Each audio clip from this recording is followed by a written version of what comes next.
Hi, it's Ailey for Design Break. I'm a brand designer and I've got a few tips for business owners on what to expect and how to prepare for hiring a brand designer.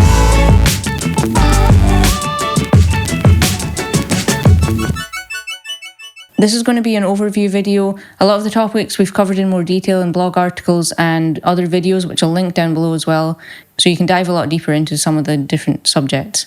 In this video, I'm going to cover the different types of designer you can hire depending on your budget or what you're looking for.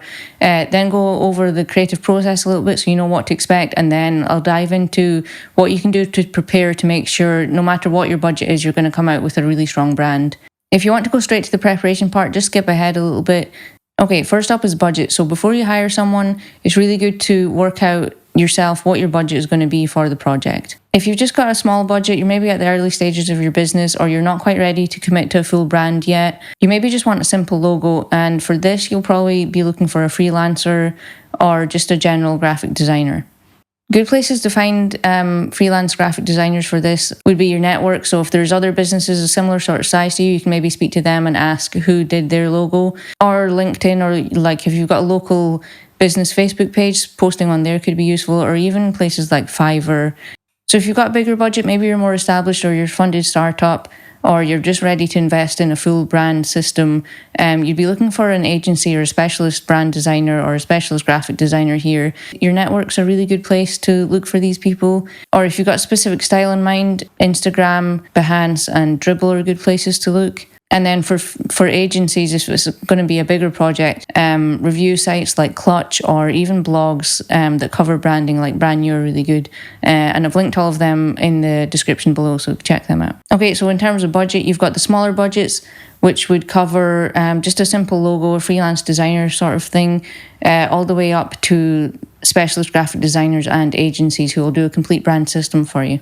It's also good to know when you're working out your budget, it's good to know what to expect. So you maybe just want just a simple logo that you can apply yourself, or maybe you want a full brand system that has patterns and colours and all the different aspects that go into it. Okay, so that's budget out of the way. Next, I wanted to talk a little bit about the creative process, just so you know what to expect when you're going through it. So this will depend a lot on the individual designer that you're hiring and sort of the level. So obviously an agency is going to be a lot more in depth, and if it's just a logo you're getting done, you'd maybe just hand over the brief and then expect to get the final logo back with not that much back and forth in between, depending on your budget, if it covers revisions or not. All designers work in different ways, so this process might be a little bit different depending on who you're working with.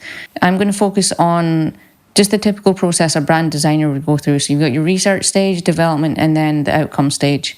So first up is the research stage. So this is where your designer will talk to you a lot to try and really understand your brand, what your mission is and sort of where you're trying to get to with it.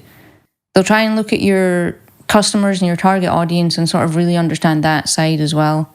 If you're working with an agency, they might do a full-on strategy, which would probably involve like a workshop and a lot more in-depth conversations with you, but I'm just covering sort of a general process just now. They'll normally also look at your competitors, so that's local competitors and other people working just in a similar space, maybe globally. This isn't really to draw inspiration from or to copy, it's just to make sure that they're going to be able to design something that stands out, something that's appropriate to the market as well. And then with all that information, they'll probably go away and start gathering like images of and making mood boards and stylescapes that kind of represent where they feel your brand should be. So this isn't really work created by them. It's kind of just to get a feeling.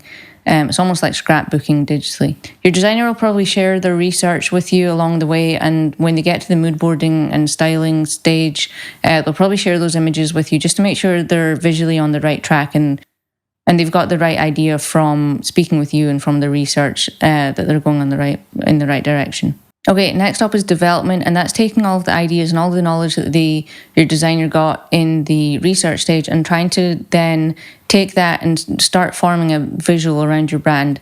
So they'll be sketching shapes and ideas, looking at typography and colours, and sort of all of these different aspects that come together to make a logo. A lot of the time it'll go off in lots of different routes and then come back together again. But this stage is normally quite collaborative, so depending on your designer, there might be milestones that they want to share their ideas with you and get feedback, but expect to be quite involved in this part of the process. So depending on your designer, they might just come to one final logo, or they might present a couple of different ideas to you and then refine this down to what will become the final logo. And then you get onto the output stage, and that's when your designer will really tweak and refine your final logo and then create all the different versions of it. The output phase is just producing all the final assets. So if you're just getting a logo done, this might just be your logo in a few different formats that you can use, and then maybe a couple of different colorways. Or if you're getting a full brand system, it could be your logo. You'll probably get brand guidelines that might even talk about your tone of voice that you should use, and different images that you should use or shouldn't use. Then if you've got secondary brand assets like patterns, colors, that kind of thing, that'll all be packaged up and sent over to you.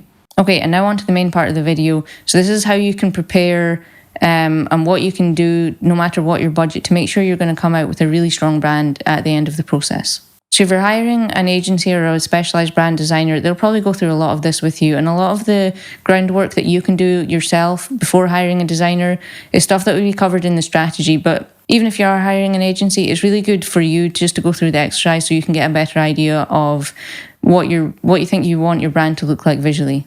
There's a link down below to my brand discovery workbook that goes through all of these steps. That'll help you document and basically create a brief that you can then give to your designer. So the first important thing is to know who your brand is for. So that's talking about your audience and customer. Your brand has to appeal to your customers and audience.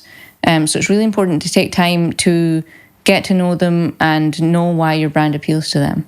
To help you better understand your customers, you can create a customer persona, which is kind of just like you imagining your ideal customer and building a character around that. So you can give them a name, give them a personality, and sort of document that. So what your ideal customer looks like. And then you can even go in and start looking at their lifestyle. So for example, if you're a luxury watch brand, you might gather lifestyle images like urban images or really elegant sort of feeling images. It might not relate to watches, but it helps you give an idea of that customer lifestyle. Or if you're like a rugged watch company, you might want to start gathering images of like outdoor images and dramatic landscapes, and that sort of will represent the lifestyle of that audience.